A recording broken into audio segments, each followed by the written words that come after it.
நம்மளால ஒழுங்கா படிக்கவே முடியலையே, எப்படி நம்மளால வேலைக்கு போக முடியும் இப்படிலாம் சொல்லும். ஒரு வியாபாரத்தை துவக்க நினைக்கின்ற பொழுது உனக்கெல்லாம் வியாபாரம் செட் ஆகுமா, நீ தோத்துதான் போவ, உனக்கு வியாபாரம் நுணுக்கமே தெரியாது, இப்படி எல்லாம் மனசு சொல்லி நம்முடைய வாழ்க்கையிலே தடை கற்களை போட்டுக்கொண்டே இருக்கும். அது மாதிரிதான் மூசா நபிக்கு தடை கற்களை போடுகிறது உள்ளம், மனம் தாழ்வு மனப்பான்மையை போடுகிறது. அந்த தடை கற்களை எப்படியெல்லாம் மூசா நபி அவர்கள் வென்றார்கள். லா தகாஃபா, நீங்கள் இருவரும் அஞ்சாதீர்கள், இன்னி மஅகுமா அஸ்மஉ அரா, நான் உங்க ரெண்டு பேரோடையும் இருக்கிறேன், நான் இருக்கிறேன், நீங்க போங்க, என் உதவி உங்களோட எப்போதும் இருக்குது, ஏன் மேல் நம்பிக்கை வச்சு போங்கன்னு அல்லாஹ் சொன்ன உடனே எல்லா தாழ்வு மனப்பான்மையும் அவர்களுடைய உள்ளத்தில் இருந்து உடை தெரிக்கப்படுகிறது. ஃபிரௌன்ட்ட போய் நிக்கிறாங்க. அதுவரை தயங்கி கொண்டிருந்த மூசா நபி, பேசுவதற்கு யோசித்துக் கொண்டிருந்த மூசா நபி, தன்னிடத்தில் ஒரு குறை இருக்கிறது என்று கவலைப்பட்டு ஒடுங்கி போயிருந்த மூசா நபி தெளிவாக அல்லாஹ்வின் மார்க்கத்தை எடுத்து சொல்லுகிறார்கள். கண்ணியத்திற்குரிய எல்லாம் வல்ல அல்லாஹ்வின் நல்லடியார்களே, மார்க்கம் கூறும் மனோ தத்துவம் என்ற தலைப்பின் கீழாக தொடர்ச்சியாக மார்க்கம் மனதை பக்குவப்படுத்துவதற்கு சொல்லித் தருகின்ற வழிமுறைகளை அறிந்து வருகிறோம். அந்த வகையில் நேற்றைய தினம் இன்னா லில்லாஹி வ இன்னா இலைஹி ராஜிஊன் என்று மார்க்கம் சொல்லித் தருகின்ற வார்த்தை எவ்வளவு அற்புதமான சக்தி வாய்ந்த வார்த்தை என்பதையும், அது ஒரு மனிதனுடைய மனதை எப்படி பக்குவப்படுத்துவதற்கு தகுந்த வார்த்தை என்பதையும் நாம் பார்த்து, அதன் மூலமாக நபிகள் நாயகம் ஸல்லல்லாஹு அலைஹி வஸல்லம் அவர்கள் தன்னுடைய வாழ்நாளில் அவர்கள் சந்தித்த பிரிவுகளின் பொழுதும், அவர்கள் சந்தித்த பொருளாதார நெருக்கடியின் பொழுதும் எப்படி தன்னுடைய மனதை பக்குவப்படுத்தி கொண்டிருந்தார்கள் என்கின்ற தகவல்களை நேற்றைய தினம் அறிந்தோம். அந்த வழிமுறையில் தொடர்ச்சியாக அல்லாஹ் ரப்புல் ஆலமீன் நம்முடைய மனதை பக்குவப்படுத்துவதற்கு பல்வேறு விதமான பாடங்களை நமக்கு கற்றுத்தருகின்ற வரிசையிலே உஹது போரையே ஒரு உளவியல் பாடமாக பயிற்சியாக இறைவன் ஏற்படுத்தி வைத்திருக்கின்றான். நபிகள் நாயகம் ஸல்லல்லாஹு அலைஹி வஸல்லம் அவர்கள் உஹது போரிலே ஆரம்ப கட்டத்தில் அல்லாஹுடைய தூதர் அவர்களுடைய படைக்கு, இஸ்லாமிய படைக்கு வெற்றி இருந்தாலும் சிலர் செய்த தவறின் காரணமாக போரினுடைய பிற்பகுதி அப்படியே தலைகீழாக மாறி எதிரிகளுடைய கைகள் ஓங்கி இஸ்லாமியர்கள், முஸ்லிம்கள், சஹாபாக்கள் மிகப்பெரிய அளவிலே சேதம் ஏற்படுத்தப்பட்ட அளவிற்கு அவர்கள் எதிரிகளால் தாக்கப்பட்டார்கள். நபிகள் நாயகம் ஸல்லல்லாஹு அலைஹி வஸல்லம் அவர்கள் கொல்லப்பட்டு விட்டார்கள் என்கின்ற அளவுக்கு வதந்திகள் பரவியது. நபிகள் நாயகத்தினுடைய கடவாய்ப்பற்கள் உடைக்கப்பட்டு முகமெல்லாம் ரத்தம் வழிகின்ற அளவுக்கு பாதிக்கப்பட்டார்கள். இப்பேற்பட்ட கைசேதம் அடைந்தவுடன் ஒடுங்கி போயிருக்கின்ற நபித்தோழர்களுடைய உள்ளத்துக்கு அல்லாஹ் ரப்புல் ஆலமீன் ஒரு அற்புதமான அழகிய ஆறுதலை கொடுத்தான். அல்லாஹ் திருமறை குர்ஆனிலே சூரத்துல் ஆல இம்ரானின் அந்த உஹது போரினுடைய நிகழ்வுகளை அப்படியே தொடர்ச்சியாக பேசி வருகிறான். அதில் இறைவன் சொல்லுகின்ற பொழுது, வலா தஹினு வலா தஹ்சனு அன்துமுல் அஅலவுன இன் குன்தும் முஃமினீன், நீங்கள் தளர்ந்து விடாதீர்கள், கவலைப்படாதீர்கள், நம்பிக்கை இருந்தால் நீங்களே உயர்ந்தவர்கள் என்று இறைவன் குறிப்பிட்டு காட்டுகிறான். உங்களுடைய மனம் தளர்ந்து விட வேண்டாம். நீங்கள் தோல்வியை சந்தித்தவுடன், எதிரிகளுடைய கைகள் ஓங்கியவுடன், எதிரிகளால் தாக்கப்பட்டவுடன் உங்களுடைய மனம் தளர்ந்து விட வேண்டாம், கவலைக்குள்ளாகிவிட வேண்டாம். நீங்கள் தான் உயர்ந்தவர்கள். நீங்கள் நம்பிக்கை கொண்டிருந்தால், இறை நம்பிக்கையாளர்களாக இருந்தீர்கள் என்றால், அந்த இறை நம்பிக்கையை முன்னிறுத்தி அந்த கவலைகளை விட்டொழித்து விடுங்கள், நீங்கள் தான் உயர்ந்தவர்கள் என்று அவர்களுக்கு அவர்களுடைய உள்ளத்திலே அல்லாஹ் ரப்புல் ஆலமீன் பதித்து விட்டு, எப்படி இந்த கவலைகளிலிருந்து விடுபடுவது என்கின்ற வழிமுறையையும் அவர்களுக்கு சொல்லித் தருகிறான்.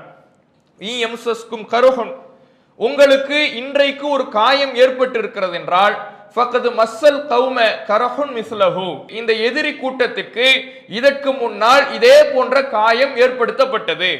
இன்றைக்கு நீங்கள் தோற்று போய் இருக்கிறீர்கள், இன்றைக்கு அவர்களால் நீங்கள் அடிக்கப்பட்டு இருக்கிறீர்கள், நீங்கள் ரத்தத்தை வடித்துக் கொண்டு இருக்கிறீர்கள், நீங்கள் கொல்லப்பட்டு இருக்கிறீர்கள், உங்களுடைய படை சேதம் அடைந்திருக்கின்றது. இப்போது நீங்கள் சேதம் அடைந்திருக்கிறீர்கள் என்றால், எதிரிகளால் அடிக்கப்பட்டு இருக்கிறீர்கள் என்றால், இதற்கு முன்பாக அவர்கள் அடிக்கப்பட்டார்கள், அவர்கள் பாதிப்புக்குள்ளானார்கள். இப்படி பாதிப்பு என்பது ஒருவரின் பக்கமே இருந்து கொண்டிருக்காது. நேற்றைக்கு அவர்களுக்கு இருந்தால் இன்றைக்கு உங்களுக்கு வரும். வெற்றி என்பது ஒரே பக்கம் இருந்து கொண்டிருக்காது. அன்றைக்கு உங்களுக்கு வெற்றி இருந்தது என்றால் இன்றைக்கு அவர்களுக்கு வெற்றி வரும். தோல்வி என்பதும் ஒரே பக்கமாக சாய்ந்து கொண்டிருக்காது, மாறிக்கொண்டே இருக்கும். வெற்றியும் தோல்வியும் மாறிக்கொண்டே இருக்கும், இன்பமும் துன்பமும் மாறிக்கொண்டே இருக்கும். ஒரே ஆள் பாதிப்பை மட்டும் அனுபவித்துக் கொண்டிருக்கின்ற யாரும் கிடையாது. தில்கல் ஐயாமு தாவிலுஹா பைனன் நாஸ், இப்படித்தான் அல்லாஹ் காலசக்கரத்தை மக்கள் மத்தியிலே சுழல விடுகின்றான் என்று அல்லாஹ் ரப்புல் ஆலமீன் திருமறை குர்ஆனிலே சொல்லி காட்டுகிறான். எந்த மனிதனும் தான் மட்டும்தான் பாதிப்படைகிறேன் என்கின்ற எண்ணத்தை மனதில் வளரவிட்டால், ஷைத்தான் அப்படியான ஒரு எண்ணத்தை மனதிலே போடுகின்ற பொழுது அதற்கான தீனிகளை போட்டு நான் மட்டும்தான் பாதிக்கப்படுகிறேன், எனக்கு மட்டும்தான் கஷ்டம் வந்துகிட்டே இருக்குது, எனக்கு மட்டும்தான் தோல்வி வந்துகிட்டே இருக்குது, நான் தான் எப்போது பார்த்தாலும் தோர்த்து போய்கொண்டே இருக்கிறேன், எனக்கு மட்டும் மீண்டும் மீண்டும் அடுத்தடுத்து அடுக்கடுக்கான கஷ்டங்கள், துன்பங்கள், துயரங்கள் என்னுடைய வாழ்க்கையை ஆட்டி படைக்கிறது, ஒரு நோயிலிருந்து விடுபட்டால் அடுத்த நோய்க்கு ஆளாகி விடுகிறேன், பொருளாதார கஷ்டத்திலிருந்து எழுந்து நின்றேன் என்றால் நோய்க்கு ஆளாகி துவண்டு போய் விடுகின்றேன், குடும்பத்தில் சந்தோஷம் இல்லை, என்னுடைய பிள்ளைகள் நான் நினைத்ததை போல வளரவில்லை, என்னுடைய கல்வியில் என்னால் முன்னேற முடியவில்லை, ஃபெயில் ஆகிட்டே இருக்கிறேன், பாஸ் ஆக முடியவே இல்லை, எனக்கு சரியான முறையில் வேலை கிடைக்கவில்லை, எத்தனை கம்பெனியில் அப்ளிகேஷன் போட்டாலும் திரும்ப என்னிடமே வந்து விடுகிறதே தவிர நான் என்னுடைய வேலையை அடைந்து கொள்ள முடியவில்லை, எனக்கான பொருளாதார வடிகால் எதுவுமே இல்லாமல் என்னுடைய குடும்பத்தை காப்பாற்ற முடியாமல் இன்னும் என்னுடைய தகப்பனாரையே நான் சார்ந்து வாழ்ந்து கொண்டிருக்கின்றேன். இப்படி பல்வேறு விதமான கஷ்டங்கள், கவலைகள் நம்முடைய உள்ளத்தை ஆக்கிரமிக்கலாம்.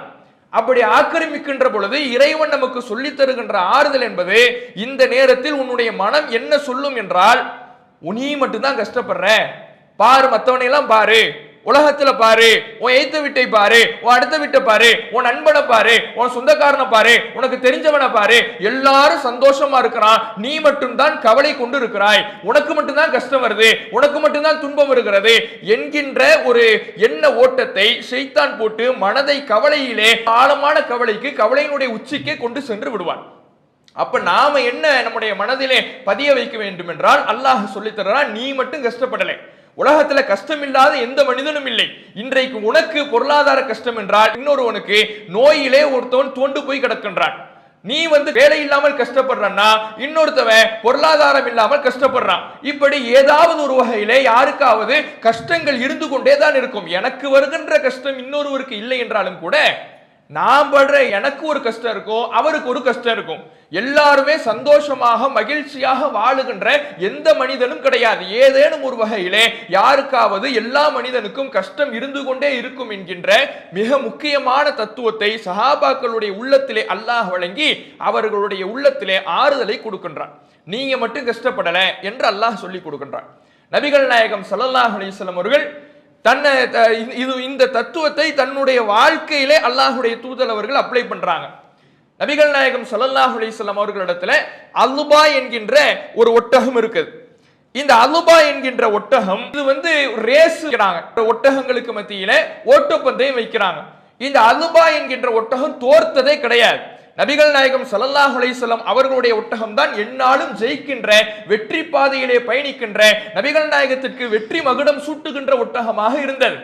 இதுவரை எந்த ஒட்டகமும் அதை முந்தியதே இல்லை. அப்படியான அந்த அலுபா என்கின்ற ஒட்டகம் ஒரு கிராமவாசியினுடைய ஒட்டகத்தோடு மோதுகிறது. எங்கிருந்தோ ஒரு கிராமத்திலிருந்து வந்தவர், அவருடைய ஒட்டகத்துக்கும் ரசூலுல்லாஹ்வுடைய ஒட்டகத்துக்கும் போட்டி நடக்குது.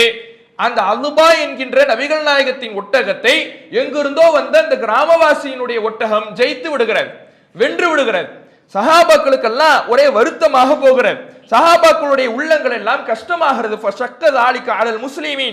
முஸ்லிம்களுடைய உள்ளம் எல்லாம் அப்படியே கவலைக்குள்ளாகுது. எந்த அளவுக்கு கவலைனா, ஹத்தா அரஃபஹு, அவர்களுடைய முகக்குறிப்புகளிலேயே அது வெளியில் தெரிகின்ற அளவுக்கு கவலையாகுது. அவங்களுடைய கவலை அவங்களுடைய உள்ளத்துல மட்டும் இல்லை, உள்ளத்தில் இருக்கின்ற கவலையினுடைய வெளிப்பாடு, கவலை அதிகமாகி அதிகமாகி முகத்திலேயே அது தெரியுது. ரொம்ப துவண்டு போய் இருக்கிறாங்க, ரொம்ப சோர்வடைந்து இருக்கிறாங்க. இதை பார்த்த நபிகள் நாயகம் ஸல்லல்லாஹு அலைஹி வஸல்லம் அவர்கள் நபி தோழர்களுக்கு உளவியல் பாடம் எடுக்கிறார்கள். அல்லாஹ்வுடைய தூதர் அவர்கள் சொல்றாங்க, ஹக்குன் அலல்லாஹ் அல்லா யர்தஃபி ஷைஉன் மினத் துன்யா இல்லா வலஅஹு.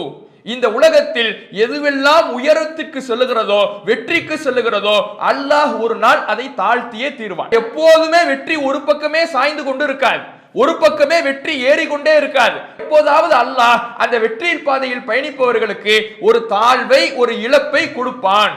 இது அல்லாஹ்வுடைய நியதி என்று நபிகள் நாயகம் ஸல்லல்லாஹு அலைஹி வஸல்லம் அவர்கள் சொல்லுகிறார்கள். வெற்றியிலேயே பயணித்துக் கொண்டிருக்கிறோம், லாபத்தையே பார்த்து கொண்டிருக்கிறோம், சந்தோஷத்தையே பார்த்து கொண்டிருக்கின்ற பொழுது நமக்கு ஒரு வாழ்க்கையிலே ஒரு இடி விழும், ஒரு கஷ்டம் வரும், ஒரு இழப்பு வரும். மனதையெல்லாம் ஒடுக்குகின்ற ஒரு மிகப்பெரிய ஒரு நெருக்கடியை நம்முடைய வாழ்வில் சந்திப்போம். அந்த நேரத்தில் நமக்கு அல்லாஹுடைய தூதரவர்கள் சொல்லித் தருகின்ற வாக்குறுதி, ஒரு மனோதத்துவ உளவியல் பாடம் என்பது, அல்லாஹ் உயருகின்ற எல்லா பொருளையும் அப்படியே உயர விடுவது கிடையாது. என்றாவது ஒரு நாள் அந்த உயரத்தில் சென்ற அந்த பொருள் கீழே வந்தே தீரும். தோல்வி என்பதும் ஒரு பக்கமே இருக்காது, வெற்றி என்பதும் ஒரே பக்கம் இருக்காது. இரண்டுமே மாறி மாறி வருவதுதான் அல்லாஹுடைய கால சுழற்சி. எனக்கு இன்றைக்கு வெற்றி வருகிறது, நாளைக்கு எனக்கு தோல்வி வரும். இன்றைக்கு அவர் தோற்று கொண்டிருக்கிறார், நாளைக்கு அவர் வெல்வார். இதுதான் அல்லாஹ் ஏற்படுத்தி இருக்கிற நியதி. இப்படியான உளவியல் பாடத்தை நம்ம மனசுல பதிய வச்சுட்டோம்னா உயர்பவர்களை பார்த்து பொறாமையும் நமக்கு வராது, நாம தோற்று போகிற பொழுது கவலையும் நமக்கு வராது. அல்லாஹ் இது போன்ற ஏற்பாடை செய்து வைத்திருக்கிறான் என்பதை நாம் நம்முடைய மனதிலே ஆழமாக பதிய வைக்க வேண்டும்.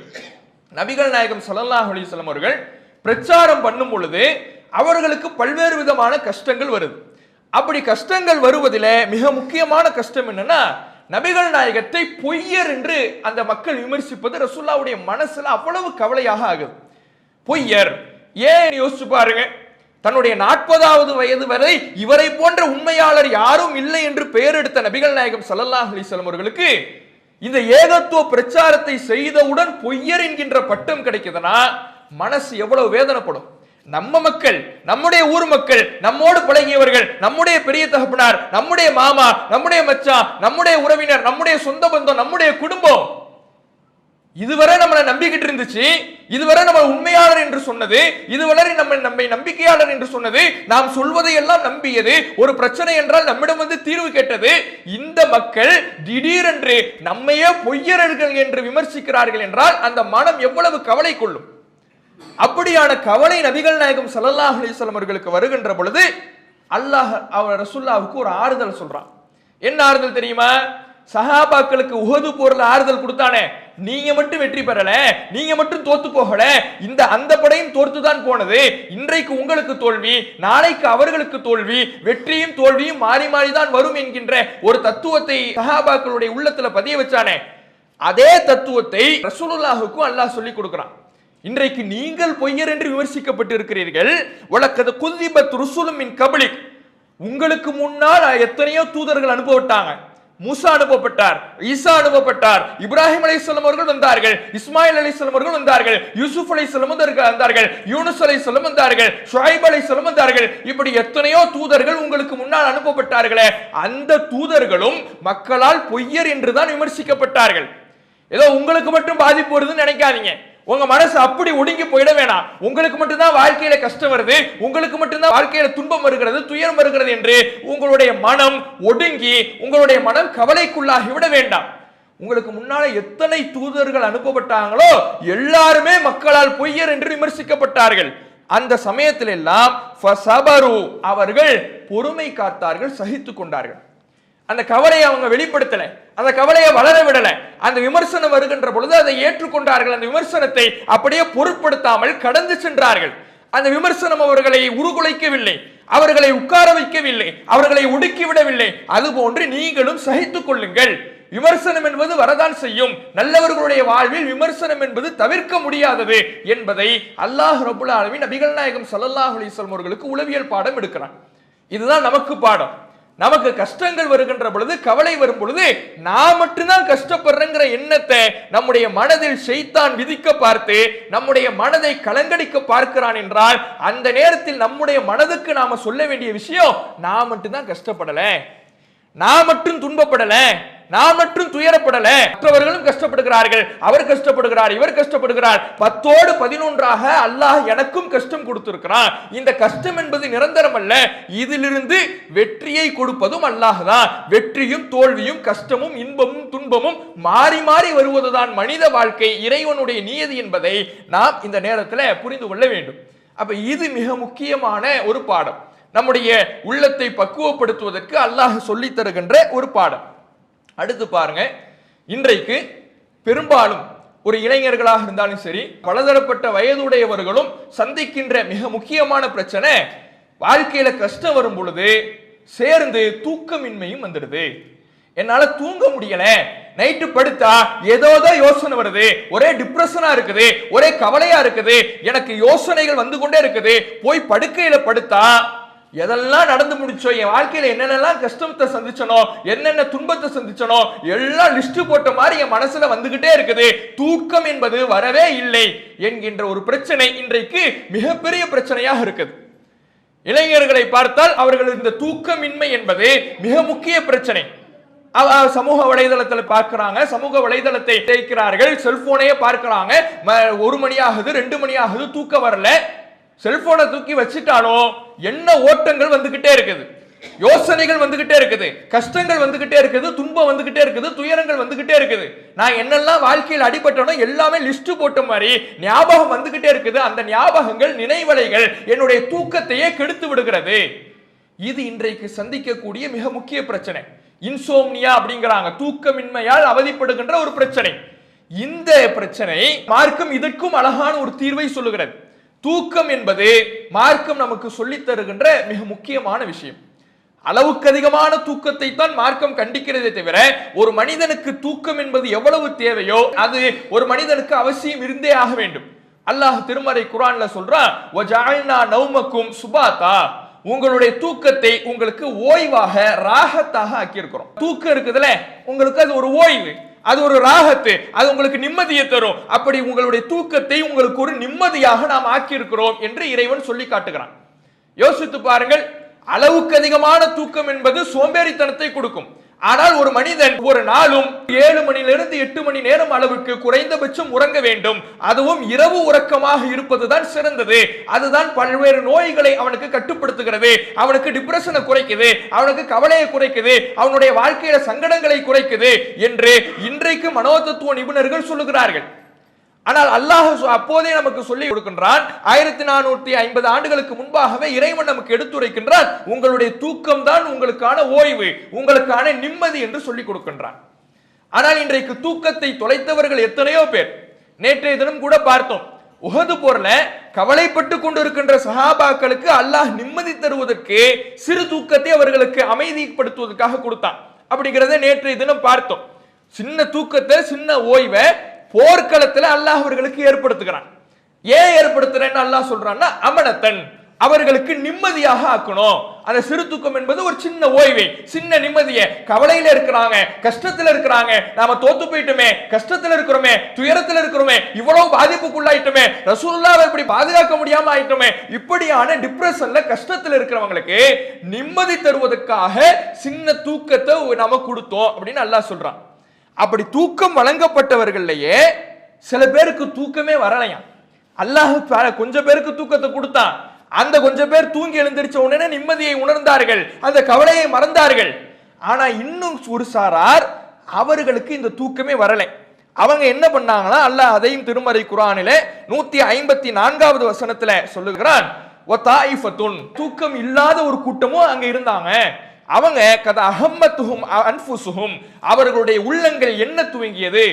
நாம படுத்த உடனே தூக்கம் வராம கஷ்டங்கள்லாம் ஞாபகம் வருதுல, இது கடனை எப்ப திருப்பி கொடுக்கிறது, ஃபீஸ் எப்படி கட்டுறது, இந்த நஷ்டத்தை எப்படி ஈடு கட்டுறது, நாம பாஸ் ஆகுவோமா ஃபெயில் ஆகுவோமா, இந்த நோயிலிருந்து எப்ப விடுபடுவோம், இந்த சந்தோஷம் இது நமக்கு இப்படி இல்லையே, இப்படி ஏதோதோ நினைவுகள் நமக்கு லிஸ்ட் போட்டுக்கிட்டே இருக்கும். ஏதாவது ஒரு நினைவுகள் வந்தோம், அந்த நினைவுகள் இருந்து அடுத்த நினைவு தாண்டி போய்கிட்டே இருக்குமே தவிர தூக்கம் மட்டும் வரவே வராது. இது நம்முடைய நிம்மதியை கெடுக்கும். இது மாதிரி அன்றைய கால அந்த சஹாபாக்களுடைய உள்ளங்கள்ல அந்த நிம்மதி தொலைந்து கவலையினால் தூக்கம் வராமல் அவர்களுடைய நினைவுகள் மட்டும் வந்துகிட்டே இருக்குதான். என்ன அந்த நினைவுகள் சொல்லுதா, யதுன்னூன பில்லாஹி கைரல் ஹக்கி லன்னல் ஜாஹிலியா, அறியாமை காலத்தவர்கள் எப்படி அல்லாஹ் நினைத்தார்களோ அப்படியெல்லாம் நினைக்க ஆரம்பிச்சுட்டாங்களாம். நாம அல்லாஹ்வுக்காக போராட வந்தா நமக்கு அல்லாஹ் தோல்வியை கொடுத்துட்டானே, கஷ்டத்தை கொடுத்துட்டானே, நாமளும் சில பேர் நினைப்போம், 5 வேளை தொழுவுறேன், ரமலான் மாதத்துல கரெக்டா நோம்பு பிடிச்சிடுறேன், ஜக்காத்தை கொடுத்துடுறேன், உம்ராலாம் போயிட்டு வந்துட்டேன், ஹஜ்ஜெல்லாம் செஞ்சுட்டேன், என் வாழ்க்கையில இடிக்கு மேல இடியா வந்துகிட்டு இருக்குதே என்று வணக்க வழிபாடுகளை நாம் செய்த அமல்களை எல்லாம் நினைச்சு எல்லாத்தையும் கரெக்டா செய்றேன், ஏன் அல்லாஹ் எனக்கு மட்டும் கஷ்டத்தை கொடுக்குறான், தொழாதவன் எவ்வளவு நல்லா இருக்கிறான், வட்டிக்கு வாங்குறவன் நல்லா இருக்கிறான், ஹலாலான முறையில வாழுகின்ற நான் ஏன் கஷ்டப்பட்டுக்கிட்டே இருக்கிறேன் என்கின்ற சிந்தனை நமக்கு வரும்ல. அது மாதிரி நபித்தோழர்களுக்கு வருது. அல்லாஹ்வுடைய பாதையில தானே வந்தோம், அல்லாஹ்வுடைய பாதையில வந்த நமக்கு ஏன் அல்லாஹ் தோல்வியை கொடுத்துட்டான் என்கின்ற எண்ணம் அவர்களுக்கு மேலாட தூங்குகிறது. இப்படியே அவங்க இந்த நினைப்பு அடுத்து ஒவ்வொரு நினைப்பா போய் இவர்களுக்கு தூக்கம் இல்லாமல் அந்த நிம்மதியை தொலைத்தார்கள் என்று இறைவன் இந்த வசனத்துல பேசுறான். அப்ப இந்த தூக்கமின்மை என்பது நம்முடைய நிம்மதியை கெடுக்கும். பல எண்ண ஓட்டங்களை படுக்கையிலே நாம ஏற்படுத்தணும் என்றால், அதற்கு இடம் கொடுத்தோம் என்றால், நம்முடைய மனசுல அடுத்தடுத்த எண்ண ஓட்டங்களுக்கு, நினைவலைகளுக்கு, கடந்த கால நிகழ்வுகளுக்கு, நாம் சந்தித்த துன்பங்களுக்கு லிஸ்ட் போட மனசை விட்டோ நம்ம தூக்கத்தையும் கெடுத்துருவோம். நம்முடைய மனசு நிம்மதி அடையாது. நிம்மதியை தொலைத்து விட்டு நம்முடைய வாழ்வில மிகப்பெரிய ஒரு மன நெருக்கடியை சந்திக்க நேரிடும். அப்ப அந்த தூக்கத்தில் இருக்கிற நிம்மதியை நம்மளால உணர முடியாது. அதுக்கு என்ன செய்யறது? இன்றைக்கு மனோ தத்துவ நிபுணர்கள், உளவியலாளர்கள் சொல்லக்கூடிய விஷயம் என்னன்னா, நீங்க படுக்கைக்கு போகும் பொழுது எந்த வேலையுமே இருக்கக்கூடாது. உங்களுக்கு எல்லா வேலையையும் முடிச்சிடணும். நீங்க இந்த வேலையை மிச்சம் வச்சிருக்கிறோமே, இந்த வேலையை விட்டுட்டு வந்துட்டோமே, இப்படியான சிந்தனைகளுக்கு இடம் கொடுக்க கூடாது. செல்போனை எல்லாம் ஒதுக்கி வச்சிருங்க. இந்த நீங்கள் உறங்க செல்லுகின்ற பொழுது ஏதோ ஒரு வேலையை நம்ம மிச்சம் வச்சுட்டோமே, இதை செய்ய மறந்துட்டோமே, இதை செய்யாம இருந்திருந்தா நல்லா இருந்திருக்குமே, இப்படியான எண்ண ஓட்டங்களுக்கு இடம் கொடுக்காதீங்க. ரிலாக்ஸா படுங்க. ஏதாவது ஒரு விஷயம் நமக்கு மனசுல போட்டு சிந்தனைகள் அசை போட துவங்குதுன்னா, இதை செய்யாம விட்டுட்டோமே, இதை நம்ம இப்படி செஞ்சிருக்கலாமே, இப்படி ஆரம்பிச்சுச்சுன்னா உங்க மனசுக்கு அந்த நேரத்துல முதல் கட்டத்திலே நீங்க ஒரு விஷயத்தை சொல்லிடுங்க, நாளைக்கு பார்த்துக்கலாம், இல்லைன்னா இதை செஞ்சு முடிச்சிட்டேன்னு உங்க உள்ளத்தை நம்ப வைங்க, இல்லைன்னா நாளைக்கு கண்டிப்பா செஞ்சிடுவோம் என்று அந்த மனதை நீங்கள் அப்போதே அணைத்து விடுங்கள் என்று இன்றைய மனோதத்துவ நிபுணர்கள் சொல்றாங்க. நபிகள் நாயகம் ஸல்லல்லாஹு அலைஹி வஸல்லம் அவர்கள் தூங்குவதற்கு முன்பாக நமக்கு ஒரு துவாவை கற்றுத்தராங்க. அந்த துவாவை பார்த்தோம்னா, மனதிற்கு சொல்லிக் கொடுப்பதை போன்ற வாசகங்களே அந்த துவாவில் இருப்பதை பார்க்கலாம். அந்த துவாவை அல்லாஹ்வுடைய தூதர் அவர்கள் நமக்கு சொல்றாங்க. குல், நீங்கள் சொல்லுங்கள், அல்லாஹும்ம அஸ்லம்து வஜ்ஹி இலைக் வ ஃபவ்வல்து அம்ரி இலைக் வ அல்ஜத்து லஹ்ரி இலைக் ரகுபத்தன் வ ரஹபத்தன் இலைக் லா மல்ஜஅ வ லா மன்ஜஅ மின்க இல்லா இலைக் அல்லாஹும்ம ஆமன்து பி கிதாபிக்கல்லதி அன்ஸல்த வ பி நபியிக்கல்லதி அர்ஸல்த. இந்த துவாவை ரசூலுல்லாஹ் சொல்லி கொடுக்குறாங்க. இந்த துவாவினுடைய அர்த்தம் என்ன? இறைவா, என் முகத்தை உனக்கு கட்டுப்பட செய்து விட்டேன், அந்த வேலையெல்லாம் முடிச்சிட்டேன். ஓ ஃபவ்வல்து அம்ரி இலைக், என் காரியத்தை எல்லாம் உன்னிடத்துல ஒப்படைச்சிட்டேன், இனிமே நீதான். வல்ஜஅத்து லஹ்ரி இலைக், என்னுடைய முதுகை உன் பக்கம் நான் ஒதுக்கி விட்டேன். ரகுபத்தன், உன்னுடைய அருளை எதிர்பார்த்தவனாக இருக்கிறேன். ரஹுபத்தன் மின்க இலைக்க, உன்னுடைய வேதனையிலிருந்து நான் பாதுகாப்பு தேடுகின்றேன்.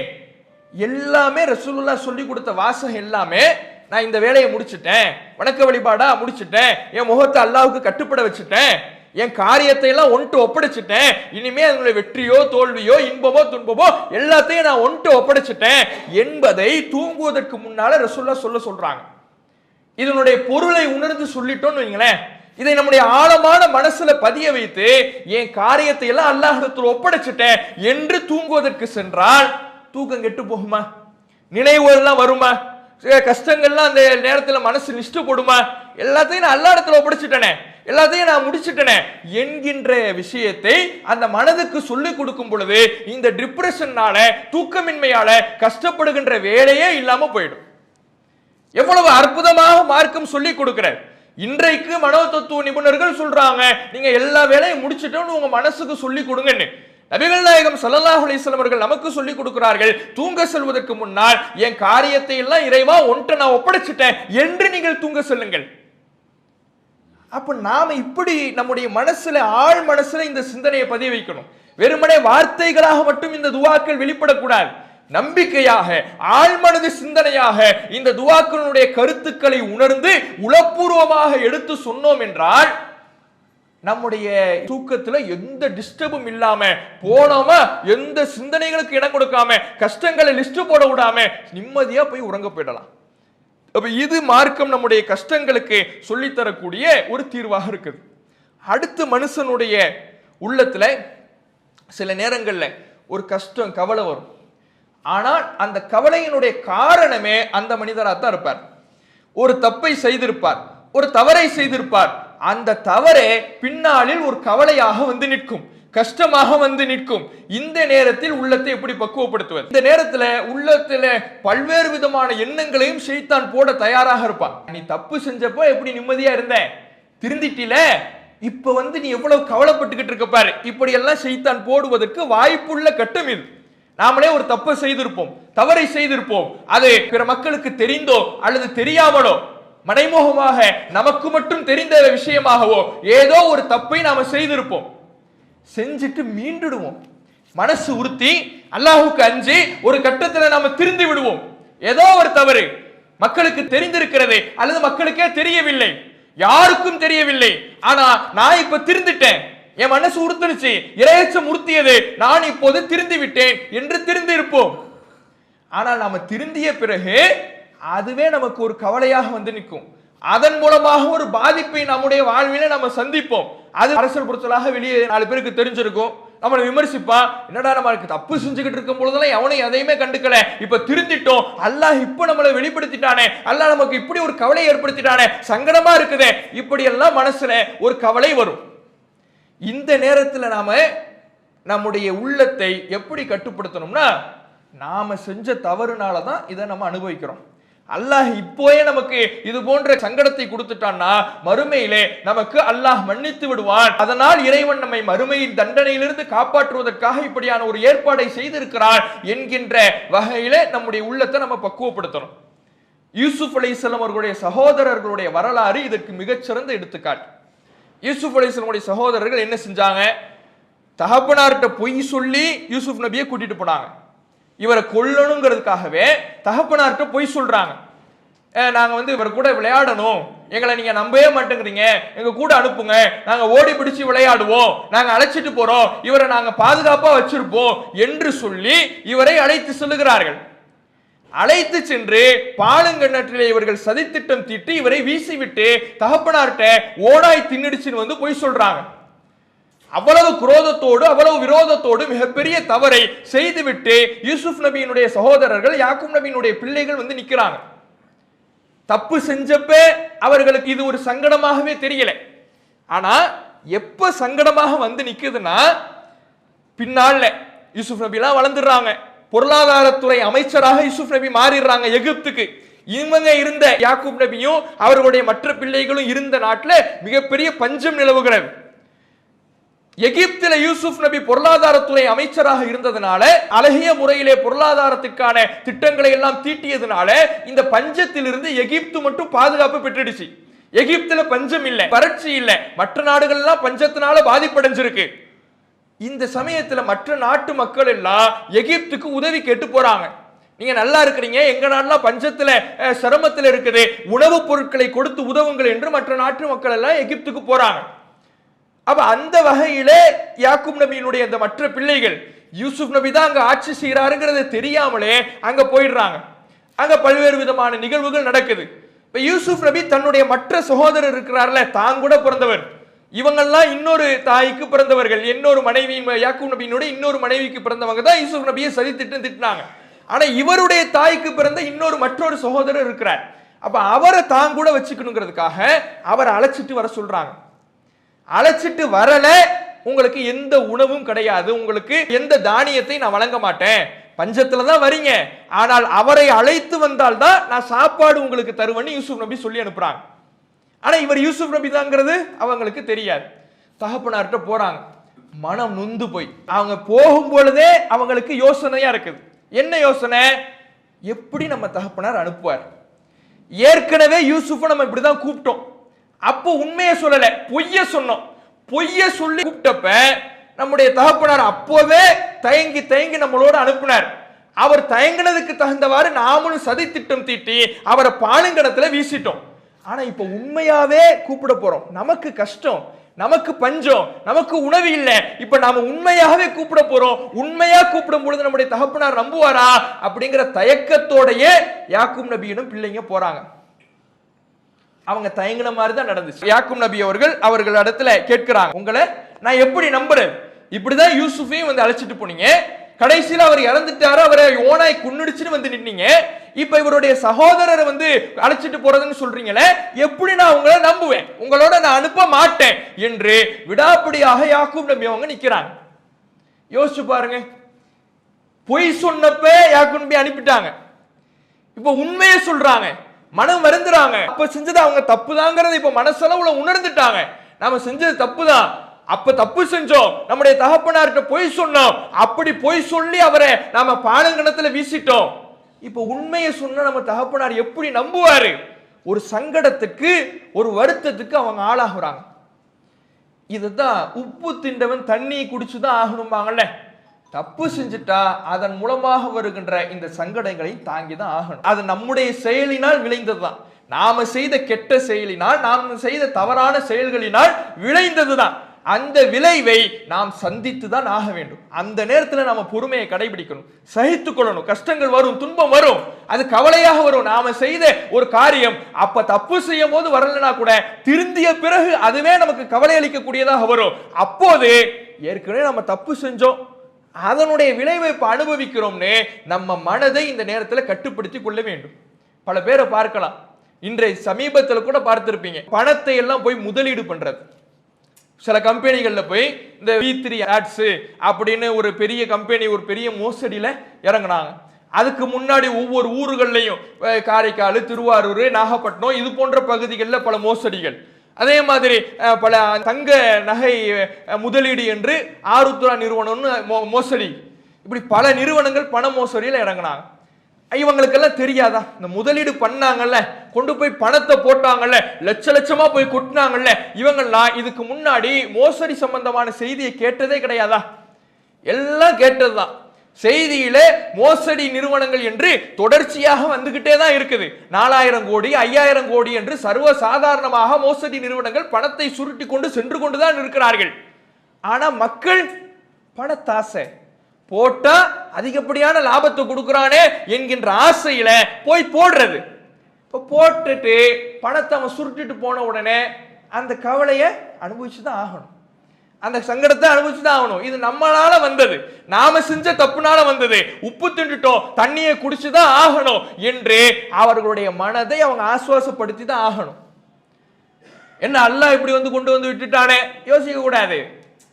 ஏன் நீ செஞ்ச பணத்தாசையில போய் போட்டீங்க, பணத்தாசையில அதை பத்தி யோசிக்கல. ஒருத்தன் லாபம் தரான்னு சொன்ன உடனே எப்படி இவனால லாபம் தர முடியும், இவன் எப்படி முதலீடு செய்யறான், நம்முடைய பொருளாதாரத்துக்கு எப்படி லாபம் தருகிறான், இவ்வளவு அளவுக்கு அதிகமான லாபத்தை இவனால் தர முடிகிறது, எதையும் நீங்க யோசிக்கல. அளவுக்கு அதிகமான லாபம் உடனே அந்த லாப தொகை மட்டும்தான், அந்த எண்ணிக்கை மட்டும்தான் உங்க மனசுல இருந்துச்சு, கொண்டு போய் போட்டீங்க, ஏமாந்துட்டீங்க. அந்த கவலையை அனுபவித்து தான் ஆக வேண்டும், அந்த சங்கடத்தை தாங்கி தான் ஆகணும். அப்ப இது போன்று இப்படி போட்டுட்டாங்கல்ல, பிரபலமான செய்தியாக இந்த பொருளாதார நிறுவன மோசடிகள் பேசப்பட்டுக்கிட்டே இருக்குது. இப்ப இனிமே போட மாட்டாங்கன்னு ஏதாவது நிச்சயம் இருக்குதா? இனிமே 4 நிறுவனம் ஓபன் பண்ணுவான், அதுலயும் 40,000 மக்கள் போட தான் செய்வாங்க. அப்ப இப்படி ஏமாற்றுவதற்கு மக்கள் இருக்கின்ற வரை ஏமாற்றுபவன் தோன்றிக் கொண்டே தான் இருப்பான். அதற்கான நவீன வழிகளை, புது வழிகளை ஏற்படுத்தி கொண்டே தான் இருப்பான். நாம யோசிக்கணும், அறிவை பயன்படுத்தணும். ஆசைக்கு மயங்கி விடக்கூடாது. அவன் காட்டுகின்ற ஆசை வார்த்தைக்கு மயங்கிட்டா நம்முடைய அறிவை அந்த நேரத்தில் பயன்படுத்தவில்லை என்றால் தப்பு செய்கிறோம், அதுக்கான தண்டனையை, கவலையை அனுபவிச்சுதான் ஆகணும். அதுக்கு தகுந்தவாறு நம்முடைய மனதை, தப்பு செஞ்சிட்டோம் அதனுடைய விளைவை அனுபவிக்கிறோம் என்று நம்முடைய மனதை நாம் சாந்திப்படுத்திக் கொள்ள வேண்டும் என்பதெல்லாம் இதுல இந்த கவலை தொடர்பாக நம்ம கவனிக்க வேண்டிய மிக முக்கியமான விஷயங்கள். இப்ப இந்த கவலையை நம்ம வளர விடுறோம். கவலைக்கு மார்க்கம் சொன்ன இத்தனை வழிமுறைகளை பார்த்தோம்ல, மார்க்கம் கவலைக்கு என்னென்ன மருந்துகள் போடுகிறது என்கின்ற இத்தனை வழிமுறைகளை நம்ம பார்த்தோம். எந்த மருந்தையும் நாம நம்முடைய மனசுக்கு போடல, கவலையை வளர விடுறோம், கவலையை பட்டும் அது பட்டுக்கும் மனசை திரிய விடுகின்றோம். இப்படி திரிய விடுகின்ற பொழுது என்ன பாதிப்பு வரும்னா, தாழ்வு மனப்பான்மையிலே நம்முடைய மனது போய் விழுந்து விடும். தாழ்வு மனப்பான்மைனா என்ன? கவலைகள் அதிகமாக அதிகமாக அதிகமாக நம்மை நாமே குறைத்து மதிப்பிட்டு, நம்மால் எதுவுமே இயலாது, நாம எதுவுக்குமே லாயக்கு இல்லை, நாம ஏன் தான் பிறந்தோம்னு தெரியல என்கின்ற சிந்தனைக்கு நம்முடைய மனம் போய் விழுந்து விடும். எதையுமே முயற்சி பண்ண மாட்டோம், எதையுமே முயன்று பார்ப்போம் என்கின்ற எண்ணம் வராது. எனக்கு தான் எதுவுமே முடியலையே, எல்லாமே தோல்வியில தானே முடியுது, என் வாழ்க்கையே பிறந்ததுல இருந்து கவலை தானே, என் வாழ்க்கையில எந்த வெற்றியும் நான் பார்த்தது இல்லையே, எந்த சந்தோஷத்தையும் பார்த்தது இல்லையே, நான் எதுக்குமே லாயக்கு இல்லையே, என்னிடம் அந்த திறமை இல்லையே, என்னால சரியாக பேச முடியல, எப்படி வியாபாரத்தில் இறங்குவேன், ஒரு வியாபாரத்தை திறம்பட நான் செய்ய முடியல, எப்படி நான் அதை லாபகரமாக ஆக்குவேன், இப்படி எதையுமே முயன்று பார்க்காமல் நம்முடைய மனதை தாழ்வு மனப்பான்மையிலே கொண்டு போய் இந்த கவலை விட்டுவிடும். இந்த தாழ்வு மனப்பான்மை எப்படி நாம விழுவது? கவலைக்கு மருந்து போடலைன்னா அது தாழ்வு மனப்பான்மையில கொண்டு போய் விட்டுடுது. இப்ப தாழ்வு மனப்பான்மை இருக்கக்கூடியவர்கள் கவலைக்கு ஆரம்பத்திலே மருந்து போடாமல் இப்போது தாழ்வு மனப்பான்மையை மனதிலே சுமந்து கொண்டிருப்பவர்கள் அதற்கு எப்படி நிவாரணம் பார்ப்பது? அதற்கு மிகச்சிறந்த வரலாற்று சான்றை அல்லாஹ் ரப்புல் ஆலமீன் திருமறை குர்ஆன்ல சொல்றான். நபி மூசா அலைஹிஸ்ஸலாம் அவர்களுடைய வரலாறு.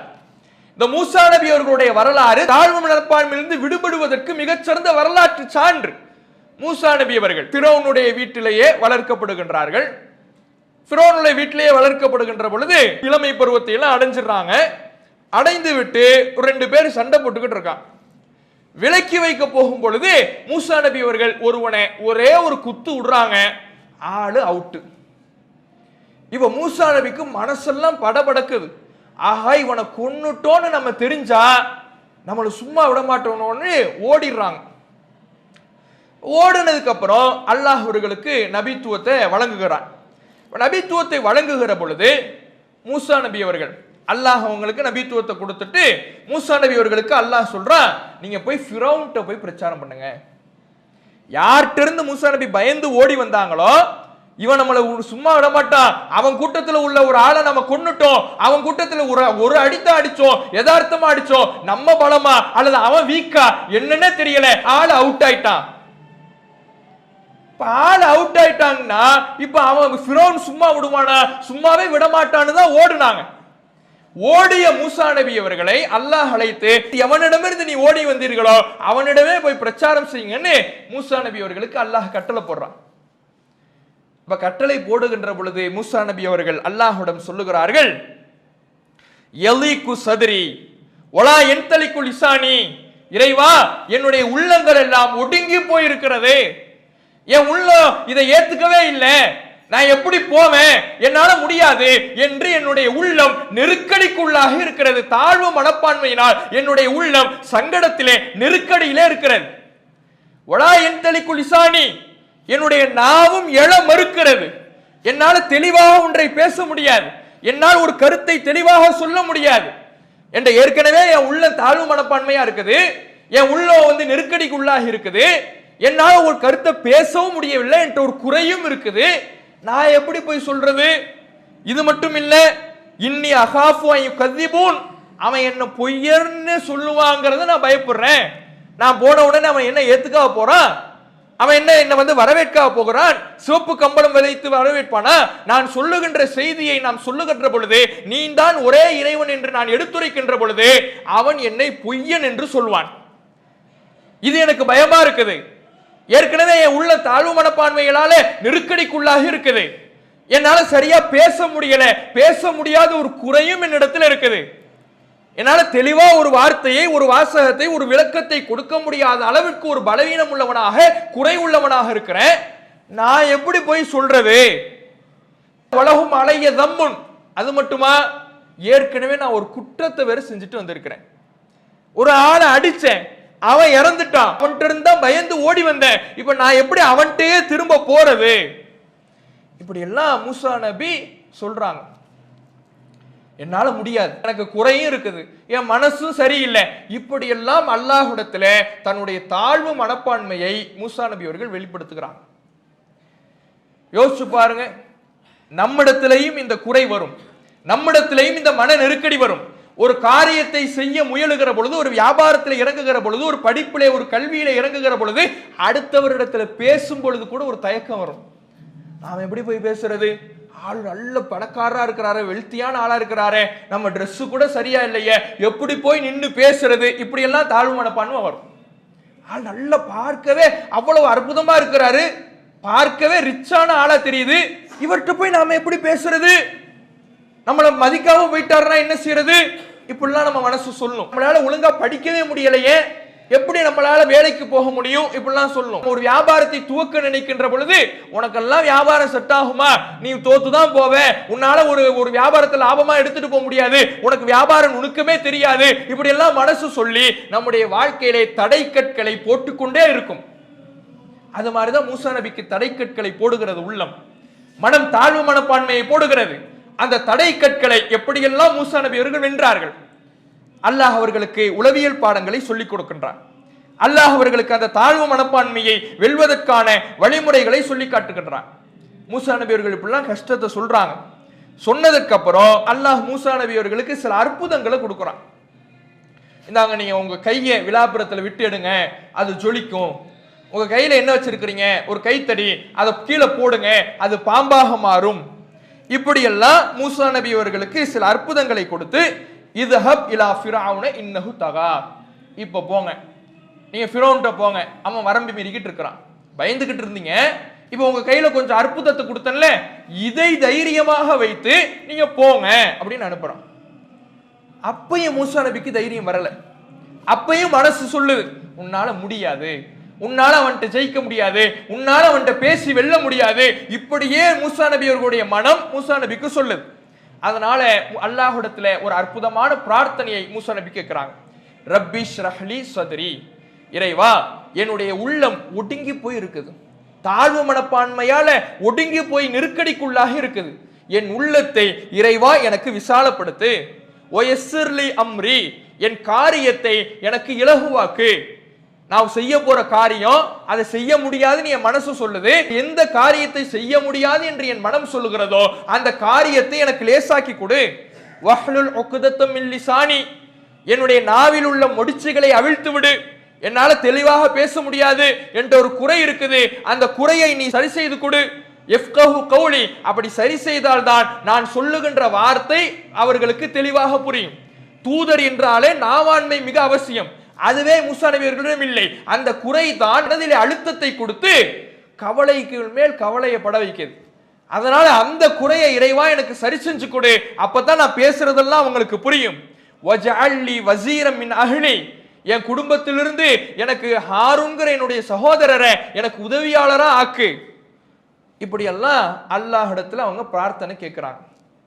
என் உள்ள ஒடுங்கி போயிருக்குது, அதுல இருந்து சரி செய், என்னால ஒண்ணுமே முடியாது என்கின்ற நிலைக்கு அல்லாஹ்விடத்துல கேட்கும் பொழுது அல்லாஹ் அந்த பிரார்த்தனை ஏற்றுக்கொண்டு ஹாரூன் நபி அவர்களை அல்லாஹ் மூசா நபிக்கு உதவியாளரா ஆக்குறான்.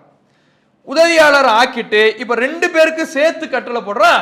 இத்ஹபா இலா ஃபிரௌன், நீங்க ரெண்டு பேரும் ஃபிரௌன்ட்ட போங்க, இன்னஹு தகா, அவன் வரம்பு மீறி கொண்டு இருக்கிறான், நீங்க போய் அவன்கிட்ட எதிர்த்து சொல்லுங்க. இப்ப என்னடான்னு பார்த்தா ரெண்டு பேரும் சேர்ந்து எங்களால முடியாதுங்கிறாங்க. எந்த தாழ்வு மனப்பான்மை உடைப்பதற்கு அல்லாஹ் ஒரு ஏற்பாட்டை செய்யறானோ அவரும் சேர்ந்துகிட்டு என்ன சொல்றாரு, ஹாரூன் சேர்ந்துகிட்டு எங்களால முடியாது, இன்னா நகாஃபு அன் யுஃப்ரத அலைனா அவ் அன் யத்கா, அவன் அந்த ஃபிரௌன் எங்கள் மீது வரம்பு மீறி விடுவான் என்பதையோ எங்கள் மீது தாக்குதல் தொடுப்பான் என்பதையோ நாங்கள் அஞ்சுகிறோம் என்று அந்த ரெண்டு பேரும் சேர்ந்துகிட்டு சொல்றாங்க. அப்பதான் அல்லாஹ் கடைசி ஆயுதத்தை பயன்படுத்துகிறான். இந்த தாழ்வு மனப்பான்மையை போக்குவதற்கு நீங்க கேட்டதையெல்லாம் நான் கொடுத்தேன். நாவுல இருக்கிற முடிச்சை அவிழ்க்க சொன்னீங்க, அவிழ்த்தேன். உங்களுக்கு உதவியாளரை கேட்டீர்கள், கொடுத்தேன். உங்களுக்கான அற்புதங்களை சான்றுகளை கேட்டீர்கள், கொடுத்தேன். இதற்கு அப்புறமும் நீங்க கேட்டதையெல்லாம் கொடுத்தும் தாழ்வு மனப்பான்மை போகலைன்னா, மன நெருக்கடி போகலைன்னா கடைசி ஆயுதம் இதான். அல்லாஹ் சொல்லுகிறான், லா தகாஃபா, நீங்கள் இருவரும் அஞ்சாதீர்கள், இன்னி மஅக்குமா அஸ்மஉ அரா, நான் உங்க ரெண்டு பேரோடையும் இருக்கிறேன், நான் இருக்கிறேன், நீங்க போங்க. உங்களை தான் உங்களால நம்ப முடியல, நீங்க உங்களை நம்புவதற்கு தான் உங்களுடைய மனம் இடம் கொடுக்கல, தாழ்வு மனப்பான்மை போட்டு நெருக்கடிக்குள்ளாக்குது. கவலைப்படாதீங்க, பயப்படாதீங்க, நான் இருக்கிறேன் உங்களோட, என் உதவி உங்களோட எப்போதும் இருக்குது, என் மேல் நம்பிக்கை வச்சு போங்கன்னு அல்லாஹ் சொன்ன உடனே எல்லா தாழ்வு மனப்பான்மையும் அவர்களுடைய உள்ளத்திலிருந்து உடை தெரிக்கப்படுகிறது. ஃபிரௌன்ட்ட போய் நிக்கிறாங்க.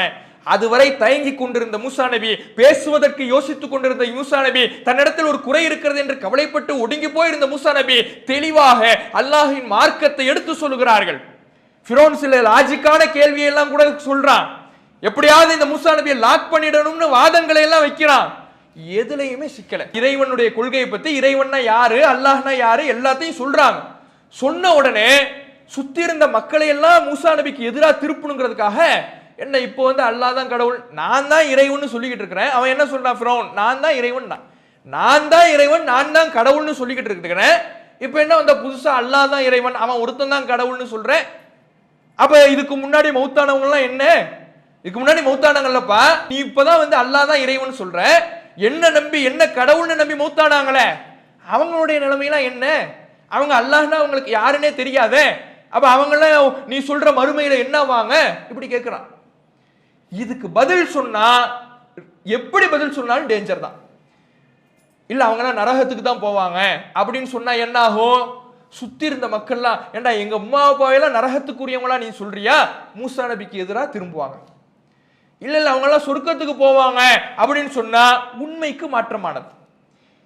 பேச தயங்கி கொண்டிருந்த மூசா நபி ஃபிரௌனை இந்த பதிலில், இந்த கேள்வியில் எப்படி எதிர்கொள்றாங்கன்னா, இல்முஹா இந்த ரப்பி, அது பற்றி ஞானம் அல்லாஹ் இடத்துல இருக்கு, அதெல்லாம் அல்லாஹ்வுக்கு அவங்களுக்கு உள்ளதுப்பா, நீ இங்க வா, நான் கேட்கறதுக்கு நீ பதில சொல்லு. எப்படி தைரியம் உள்ளவங்களா மாறினாங்கன்னு பாருங்க. எதையும் செய்ய துணிந்தவன் ஃபிரௌன், அவனுக்கு மூசா நபியை கொல்றதுக்கெல்லாம் நேரமெல்லாம் ஆகாது. அப்படியாக இருக்கக்கூடிய ஃபிரௌன் இடத்துல தைரியமாக எதிர்கொண்டு, அவனை துணிச்சலாக எதிர்கொண்டு, அவன் கேட்கின்ற எல்லா கேள்விகளுக்கும் தயக்கமே இல்லாமல் பதில் சொல்லுகிறார்கள் என்றால் இந்த தன்னம்பிக்கை எப்படி அவர்களுடைய உள்ளத்தில் பிறந்தது? தாழ்வு மனப்பான்மையிலே ஒடுங்கி போயிருந்த தன்னிடத்தில் இருக்கக்கூடிய குறைகளை எண்ணி என்னால் முடியாது முடியாது முடியாது, எத்தனை உதவிகள் செய்தாலும் முடியாது என்று இருந்த மூசா நபி ஃபிரௌனை எப்படி எதிர்கொண்டார்கள்? அல்லாஹ்வின் மீதான ஆழமான நம்பிக்கையை அல்லாஹ் அவர்களுடைய உள்ளத்துல பதித்தவுடன் அத்தனை தாழ்வு மனப்பான்மையை உடைஞ்சிடுச்சு. நான் இருக்கிறேன் போங்க, நல்லா நான் இருக்கிறேன், நீ ஒண்ணுதான் நம்ப மாட்டேங்கிற, ஓ மேலதான் உனக்கு நம்பிக்கை வரல, நான் இருக்கிறேன், என்ன நம்பி நீ போ, வாடா பாத்துக்கலான்னு மூசா நபி களத்துல இறங்கினாங்க.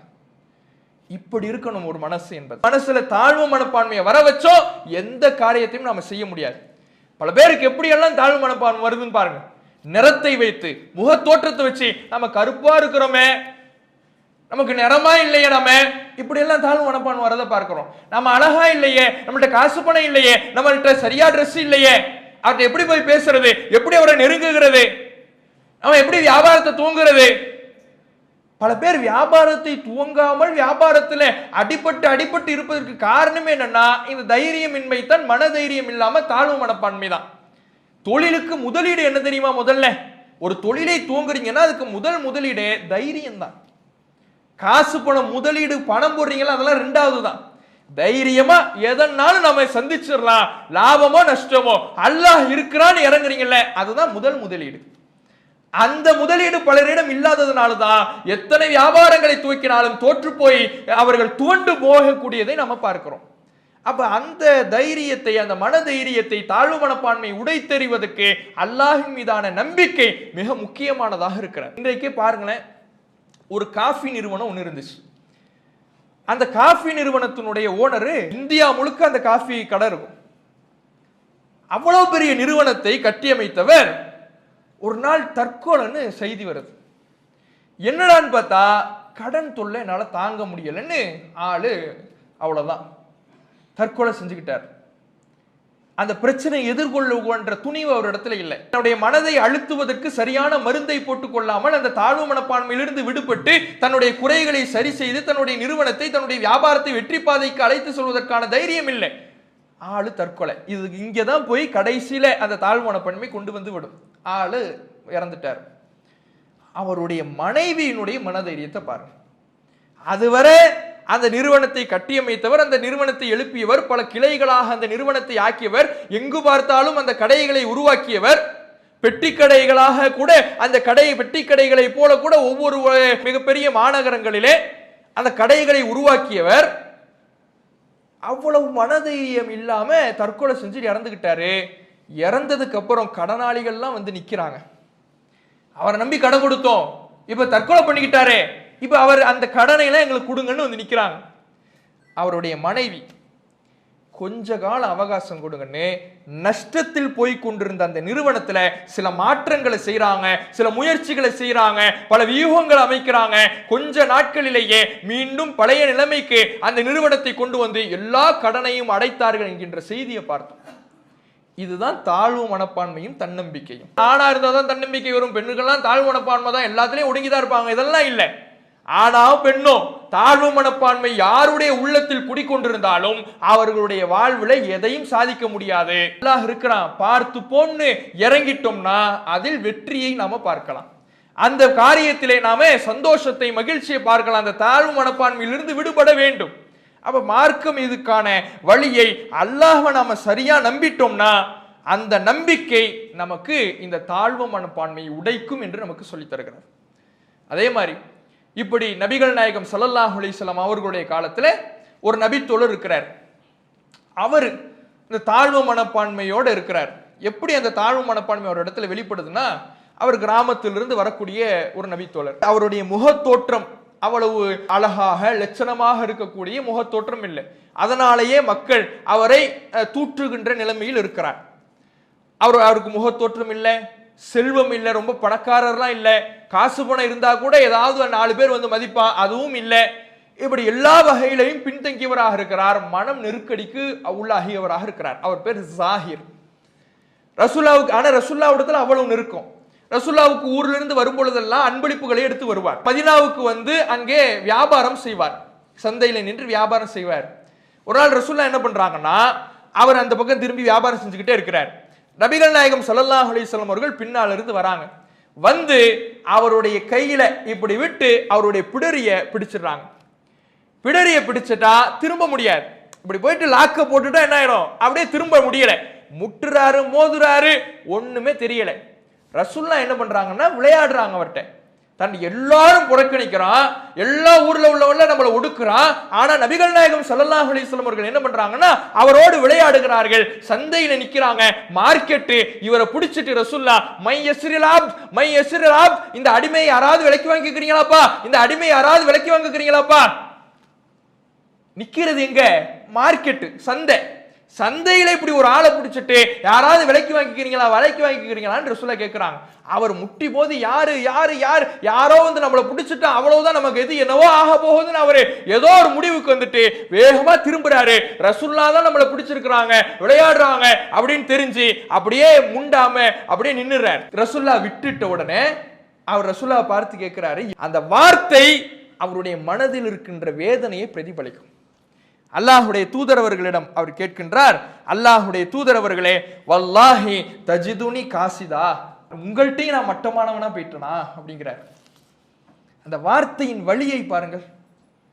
உங்கள்கிட்டையும் நான் மட்டமானவனா போயிட்டேன்னா, இந்த ஊர் தான் இதுவரை என்ன இழிவா பேசிக்கிட்டு இருந்துச்சு, தூட்டிக்கிட்டு இருந்துச்சு, என்ன விரட்டிக்கிட்டு இருந்துச்சு, என்ன மதிக்காம இருந்துச்சு, என்ன ஒரு பொருளாகவே கருதாம இருந்துச்சு. நீங்க என்ன மதிச்சுக்கிட்டு இருந்தீங்க, இப்ப நான் உங்கள்கிட்டையும் மதிப்பில்லாதவனாக போய்விட்டனா வந்து கேட்கிறார். நபிகள் நாயகம் ஸல்லல்லாஹு அலைஹி வஸல்லம் அவர்கள் அந்த நேரத்தில் மனவேதனைப்பட்ட அந்த வார்த்தையை அவர் வெளிப்படுத்திய அந்த நேரத்தில் அவருடைய உள்ளத்திற்கு ஒரு மருந்தை கொடுக்கிறார்கள். இந்தல்லாஹி அன்த காலின், யாருப்பா உன்னை மட்டமானவன்னு சொன்னது, உன்னை யாரு மட்டமானவன்னு சொன்னது, உன்னிடத்துல ஒண்ணு இல்லைன்னு யார் சொன்னது, நீ எதுக்கு உதவாதவன் யார் சொன்னது, நீ அப்படியெல்லாம் இல்ல, அல்லாஹ்விடத்துல நீ தான் காஸ்ட்லி. இந்தல்லாஹி அன்த காலின், ஓ அளவுக்கு மதிப்பு யாரும் இல்லை, அல்லாஹ்விடத்துல நீ தான் மதிப்பு மிக்கவன். அதை தாழ்வு மனப்பான்மை அப்படியே உடைக்கிறாங்க. உன் உள்ள வந்து ஒடுங்குதா, உன்னை மதிப்பில்லாதவன் யாரும் சொல்றானா, உனக்கு நாம எதுக்குமே உதவாததுன்னு உன் மனசு சொல்லுதா, அப்படிலாம் இல்ல, நீ தான் அல்லாஹ்விடத்துல ஒசத்தி. அதை புரிஞ்சுக்கன்னு அந்த தாழ்வு மனப்பான்மையை அங்கே அல்லாஹ்வுடைய தூதரவர்கள் விட்டு அடிக்கிறார்கள். இப்ப நாம நம்முடைய தாழ்வு மனப்பான்மை இது போன்று வரும். எதுக்குமே நம்ம உதவாதவனா இருக்கிறோமே, எதுக்குமே ஒண்ணுமே நம்ம வாழ்க்கையில சாதிச்சதே இல்லையே, எல்லாம் கஷ்டம், எல்லாம் தோல்வி, அடிக்கு மேல அடி, சோதனைக்கு மேல சோதனை, எழுந்திருக்க முடியாம இருக்கிறோமே. இப்படி எல்லாம் மன அழுத்தம் வருகின்ற பொழுது அல்லாஹ் இருக்கிறான், அல்லாஹ் நமக்கு உதவுவான், எவ்வளவு கஷ்டங்கள் வந்தாலும் இறைவன் இருக்கின்றான் என்கின்ற எண்ணத்தை நம்முடைய மனதில் பதிய வைக்க வேண்டும். லாபமோ நஷ்டமோ, வெற்றியோ தோல்வியோ, இன்பமோ துன்பமோ, அல்லாஹ் இருக்கிறான். எனக்கு இன்பத்தை கொடுப்பவனும் அல்லாஹ், துன்பத்தை கொடுப்பவனும் அல்லாஹ், அவனுடைய உதவியை எதிர்பார்க்கிறேன் என்பதை நாம மனசில் பதிய வைத்து விட்டால் இந்த தாழ்வு மனப்பான்மை உடையும். அப்படியான அந்த தன்னம்பிக்கை எண்ணத்தை நம்முடைய உள்ளத்தில் நாம எப்படி வளர்ப்பது, அதற்கு மார்க்கம் என்ன சொல்லுகிறது, தன்னம்பிக்கை தொடர்பாக மார்க்கம் நமக்கு என்னவெல்லாம் சொல்லி தருகிறது. தன்னம்பிக்கையை கொண்டு வந்துடலாம், தன்னம்பிக்கைனா என்னன்னு மார்க்கம் சொல்றது அறிஞ்சிக்கலாம், அதை எப்படி கண்டினியூ பண்றது, இதுதான் இன்னைக்கு இருக்கக்கூடிய மிக முக்கியமான கேள்வி. எப்படி அதை நம்ம வாழ்க்கை முழுக்க தொடர்றது. சரி, எல்லாத்தையும் தாழ்வு மனப்பான்மை உடைக்கிறேன், கவலையை மறக்கிறேன், ஆனா 2 நாள் தான் அது தாக்கு பிடிக்குது, 3வது நாள் திரும்ப இந்த டிப்ரெஷனுக்கு போயிடுறேனே, 3வது நாள் திரும்ப தாழ்வு மனப்பான்மைக்கு போயிடுறேனே, எதுவுமே என்னால கண்டினியூவா செய்ய முடியலையே. ஆர்வம் வருது, 2 நாள் இருக்குது, 3 நாள் இருக்குது, அதிகபட்சம் 1 வாரம் இருக்குது, திரும்ப அதெல்லாம் மறந்துட்டு ஒரு காரியத்தை முழுமையா செய்ய முடியாத அளவுக்கு நான் இருக்கிறேனே என்று நினைப்பவர்களுக்கும் மார்க்கம் அழகான ஒரு தீர்வை சொல்லுது. தன்னம்பிக்கையை வளர்ப்பது எப்படி, அதை வாழ்நாள் முழுவதும் தக்க வைப்பது எப்படி என்கின்ற வழிமுறைகளை இன்ஷா அல்லாஹ் நாளை தினம் பார்ப்போம். அஸ்ஸலாமு அலைக்கும் வரஹ்மத்துல்லாஹி வபரகாத்துஹு.